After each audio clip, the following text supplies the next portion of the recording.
दुर्वासा ऋषि और कल्पवृक्ष की कथा। एक समय जब श्री राम जी का दर्शन करने के लिए अपने 60,000 शिष्यों सहित दुर्वासा ऋषि अयोध्या को जा रहे थे, तब मार्ग में जाते हुए दुर्वासा ने सोचा कि मनुष्य का रूप धारण कर यह तो विष्णु जी ही संसार में अवतीर्ण हुए हैं, यह तो मैं जानता हूँ, किंतु सांसारिक जनों को आज मैं उनका पौरुष दिखाऊंगा। अपने मन में ऐसा विचारते हुए वह अयोध्या आए और नगरी में प्रवेश कर सबको साथ लिए भगवान के भवन के 8 चौकों को लांघ कर पहले सीता जी के भवन में पहुँचे।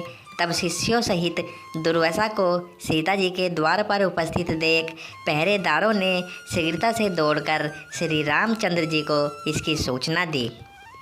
यह सुनते ही भगवान राम मुनि दुर्वासा के पास आ पहुँचे और प्रणाम कर सबको बड़े आदर सहित भवन के भीतर ले गए तथा बैठने के लिए सुंदर आसन दिया। तब आसन पर बैठते ही दुर्वासा ने मधुर वचनों में श्री रामचंद्र जी से कहा कि आज 1000 वर्ष का मेरा उपवास व्रत पूरा हुआ है, इस कारण मेरे शिष्यों सहित मुझे भोजन कराइए और इसके लिए आपको केवल 1 मुहूर्त का समय देता हूँ। साथ ही यह भी याद रहे कि मेरा यह भोजन जल, धेनु और अग्नि की सहायता से प्रस्तुत न किया जाएगा। केवल 1 मुहूर्त में ही मेरी इच्छा अनुसार वह भोजन जिसमें विविध प्रकार के पकवान प्रस्तुत हो मुझे प्राप्त हो। इसके अतिरिक्त यदि तुम अपने धर्म की रक्षा चाहो तो शिव पूजन निमित्त मुझे ऐसे पुष्प मंगवा दो कि जैसे पुष्प यहाँ अब तक किसी ने देखे न हो। यदि यह तुमसे न हो सके तो मुझसे स्पष्ट कह दो कि मैं इसमें असमर्थ हूँ, मैं चला जाऊँगा।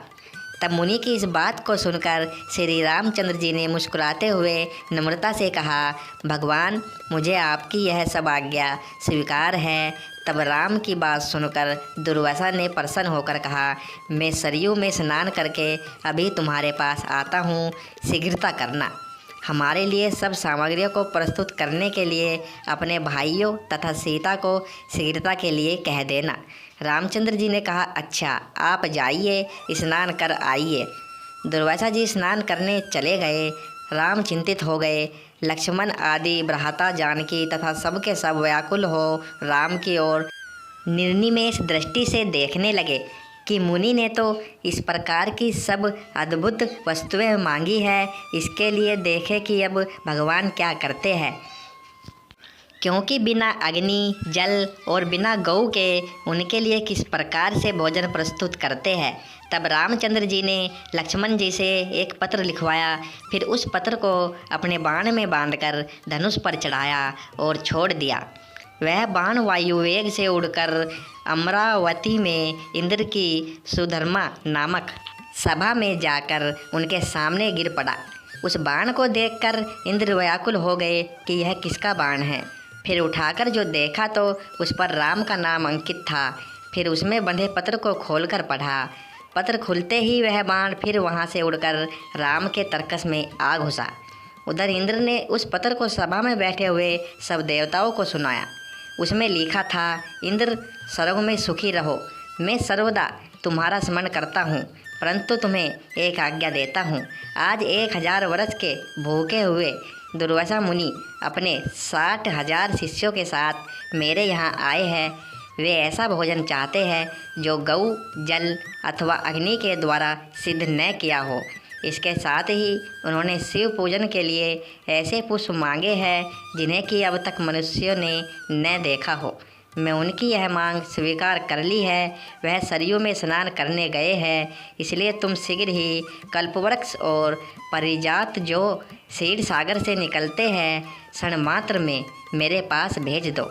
इसके लिए रावण के संहारक मेरे बाणों की प्रतीक्षा मत करना। यह पत्र देवताओं को सुनाकर इंद्रदेव तत्क्षण उठ पड़े और कल्पवृक्ष तथा परिजात को साथ ले देवताओं सहित विमान में बैठकर अयोध्या में आ पहुँचे। लक्ष्मण जी ने इंद्र का स्वागत किया। इंद्र ने राम के पास पहुँच परिजात और कल्पवृक्ष को राम को अर्पण किया।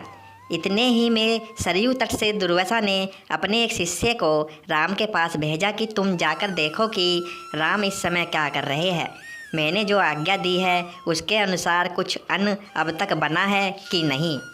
अब तक वैसे ही चिंता मगन है या कुछ कर रहे हैं? यदि मेरी आज्ञानुसार पकवान प्रस्तुत कर रहे हैं तो अब तक कितनी सामग्री तैयार हुई है, यह सब तुम चुपके से देखकर मेरे पास आओ।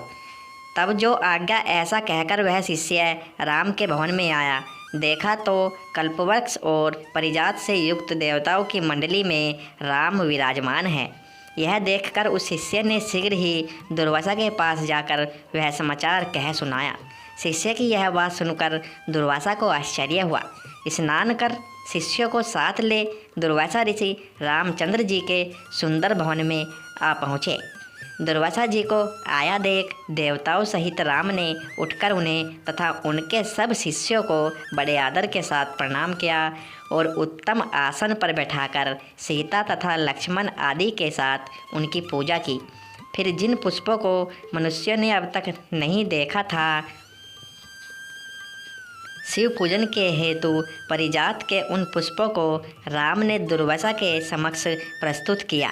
उन पुष्पों को देख मुनि दुर्वासा ने एक बार तो आश्चर्य किया, किंतु मौन भाव से उन्हें ग्रहण कर शिवजी तथा अन्य देवताओं के उन पुष्पों से पूजा की।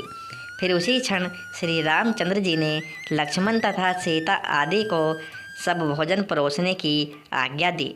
तब दिव्य अलंकारों से विभूषित सीता ने कल्पवृक्ष और परिजात की पूजा कर अनेक पात्रों को लाकर उनके नीचे रख दिया और वह प्रार्थना करती हुई इस प्रकार बोली कि हे क्षीर सागर से उत्पन्न होने तथा देवताओं के मनोरथों को पूर्ण करने वाले कल्पवृक्ष, आज शिष्यों सहित हमारे यहाँ आए हुए दुर्वासा को तुम संतुष्ट कर दो।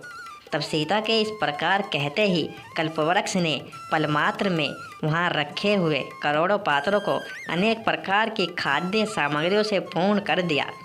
फिर तो उन सब अन्नों को उर्मिला सहित सीता ने सुवर्ण के पात्रों में रखकर दुर्वासा के समक्ष परोस दिया।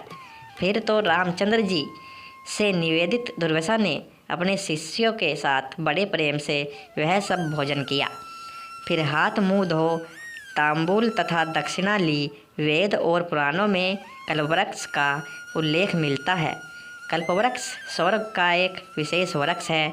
पौराणिक धर्म ग्रंथों और हिंदू मान्यताओं के अनुसार यह माना जाता है कि इस वृक्ष के नीचे बैठकर व्यक्ति जो भी इच्छा करता है वह पूर्ण हो जाती है।